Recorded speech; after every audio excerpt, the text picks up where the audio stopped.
desastres, mil cosas. El tema de salud mental me parece a mí que al menos en México actualmente es un tabú, tal vez en Latinoamérica también, pero en México es un tabú donde existe realmente el machismo, el yo lo puedo todo, el soy el Superman,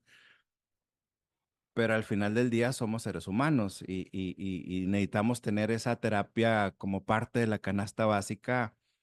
para que no nos dañe en comportamientos conductuales y fatídicamente pues en temas de suicidio dentro de los cuerpos de bomberos. ¿Cómo lo ves tú desde tu contexto el tema de salud mental en los bomberos? Creo que es un tema fundamental y muy desatendido todavía, que está empezando un poco a aprender como una preocupación, afortunadamente en las instituciones cada vez más. Me parece clave esto que vos traes de que al estar seteados en este estereotipo del bombero héroe y hablando de estereotipos y sesgos de género y demás,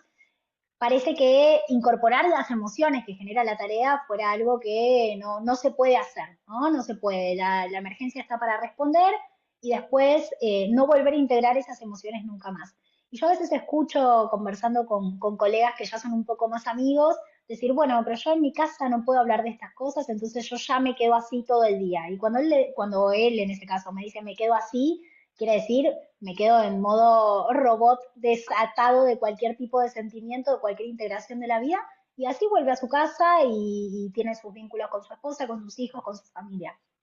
Tenemos una deuda muy grande en las instituciones en generar procesos de briefing, de trabajo post cada emergencia, pero también procesos de salud mental sostenidos en el tiempo que puedan acompañar a los respondientes. Puntualmente en OVA, ahora estamos por empezar una mesa especializada en riesgo psicosocial en bomberos, pero venimos hace 3 años trabajando con bomberos del Ayuntamiento de Madrid, que son pioneros en el desarrollo de una unidad de intervención ante crisis suicida, cuerpos de bomberos que responden a llamados de crisis de tentativa suicida, ¿no? Para que conozcan cómo manejar este tipo de emergencias, que si bien obviamente tienen una estructura de rescate con cuerdas, si se quiere, o rescate vertical, en lo operativo tienen un gran desafío en lo intelectual, emocional, que es que en verdad lo que uno quiere evitar es llegar a tener que rescatar a esa persona de una manera intempestiva, de una manera física, porque además eso después afecta a sus procesos de recuperación posterior. Entonces, antes de lanzarse a capturar a la persona, el primer paso es tratar de convencerla. Entonces, qué desafío enorme para los cuerpos de bomberos que todavía muchas veces no terminamos de aceptar, o los bomberos y las bomberas que no terminan de aceptar que son humanos y tienen que trabajar sobre sus propias emociones, trabajar sobre las emociones de otros, además, en un contexto crítico como puede ser una crisis suicida, que es decir, esta persona está poniendo en riesgo su vida, está en riesgo de muerte. Entonces, los cuerpos de bomberos tenemos mucho trabajo para hacer ahí. Creo que hay dos caminos o dos vías que tenemos que prestar atención igualmente. Lo que tiene que ver con prestar este servicio para la comunidad, tomando formaciones como esta que les comento, tomando iniciativas como hay cuerpos de bomberos, por ejemplo, Bomberos de Guayaquil tiene una brigada especializada en psicología, que es la brigada que moviliza cuando hay grandes emergencias con mucha afectación comunitaria. Entonces, de alguna manera, los respondientes que son de otras brigadas pueden focalizarse en el rescate y los respondientes que integran esta brigada, que son psicólogos o que tienen formación en primeros auxilios psicológicos, se focalizan en la contención de la comunidad. Es un camino que podemos tener y que tiene que ver también con, hablábamos al principio de servir mejor, pero también servir más eficientemente, con más compasión, con un foco en lo humano. Bueno, hay que pensar cómo estamos acompañando estas variables de salud mental en las comunidades, en la respuesta, pero también hacia el interior de las instituciones, cómo evitamos que nuestros respondientes caigan en situaciones de depresión, en situaciones de adicciones, que en nuestra región no están tan relevadas, pero en otros países como Estados Unidos se muestra que la prevalencia es mucho mayor o muy alta en las instituciones bomberiles, en casos extremos en situaciones de suicidio. ¿Qué tipo de apoyo psicológico emocional podemos tener con nuestras instituciones? Y también para evitar lo que comúnmente se llama la crisis del cuidador o el burnout del cuidador. Muchas veces los bomberos y bomberas en algunas intervenciones saben que lo que está en riesgo es mucho, son vidas de personas, son bienes, son casas que quizás a una familia le llevó toda su vida comprar o construir, entonces se llevan hasta el extremo de lo físico, se llevan hasta el extremo de lo mental y siguen en una operación más horas o más tiempo de que deberían, esto en la región es muy común, piden quedarse, yo todavía me siento bien, yo todavía puedo, y en estos contextos, en ese todavía puedo y en ese esfuerzo extra que viene de obviamente de la empatía también, se amplifica la posibilidad de cometer un error que pueda ser un riesgo para el propio respondiente, obviamente un error que pueda ser un riesgo para la operación, pero acá también estamos pensando en el bienestar de la persona que está actuando. Entonces, hay que desterrar la idea de que hablar de los sentimientos o de lo que pasa o de los sucesos traumáticos que uno pudo haber visto en una emergencia es algo fuera de lugar porque es algo que es propio de la labor y sí es propio de la labor y va a seguir pasando que los bomberos y bomberas estén expuestos a sucesos traumáticos, pero la manera de lidiar con ellos y la manera de construir para adelante después de haberlos vivenciado es algo que podemos cambiar. Y hay que salir un poco, vos usaste la palabra machismo y creo que hay ahí como una idea de bueno, no quiero que piensen que yo no puedo con esto, no quiero que mis compañeros digan que no tengo la madera suficiente para lidiar con lo que pasó. Yo también conozco casos de, obviamente, a veces la manera de lidiar con estas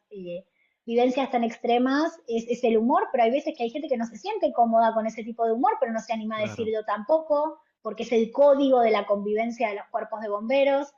Entonces, ahí hay otro espacio para repensarnos y hablábamos hoy de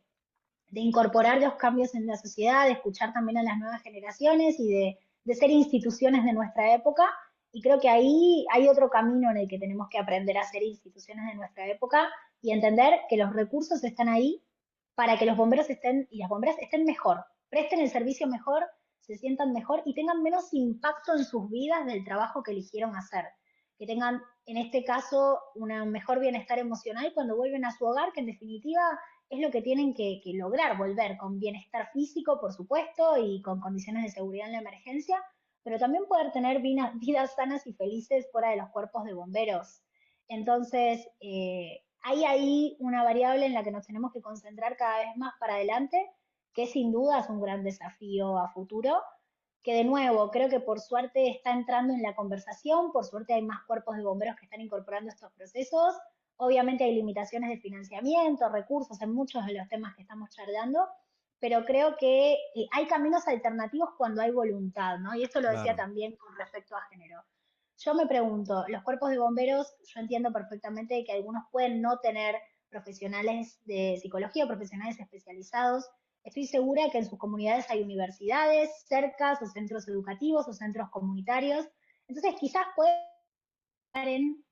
una alianza con algún centro psicológico de la ciudad, con alguna universidad, con Claro. alguna práctica profesional que pueda ayudarnos a que el recurso no sea un problema para ofrecer la solución. Creo que lo primero es siempre, yo creo que la primera parte de un problema es hacer bien la pregunta, ¿no? Entonces, ¿qué necesitan los bomberos y las bomberas? ¿Cuáles son los desafíos que están incorporando o están enfrentando en salud mental? Si encontramos esa respuesta para nuestra institución, después podemos pensar caminos para gestionar los recursos, que no necesariamente tiene que ser dinero o financiamiento. No hay que olvidarnos que los cuerpos de bomberos hacen muchísimo por sus comunidades y hay muchos otros actores sociales en la comunidad que también están dispuestos a colaborar con los cuerpos de bomberos. Entonces, pensar el panorama de las alianzas también para resolver estos desafíos. Yo creo que me parece a mí en lo particular que el tema de la voluntad, al menos yo lo entiendo como el perfil adecuado en el puesto adecuado. Cuando tienes a alguien que le interesa, que le apasiona, que tiene la competencia, va a cuidar a su gente y va a hacer lo necesario para darles lo que necesitan a través de esa voluntad. Y justamente como bien dices, digo, hay muchas universidades, hay muchas universidades que pueden hacer prácticas en los cuerpos de bomberos. Justamente terminando este episodio tengo otro podcast o otro episodio con un psicólogo que me ha dicho, oye, pues, si alguien de la comunidad ocupa ayuda, lo podemos hacer en línea con un psicólogo profesional. Y justo escenarios como este, la intención es al menos ponerlo sobre la mesa y generar la conversación, generar los debates, generar la opinión para, para que lo conozcan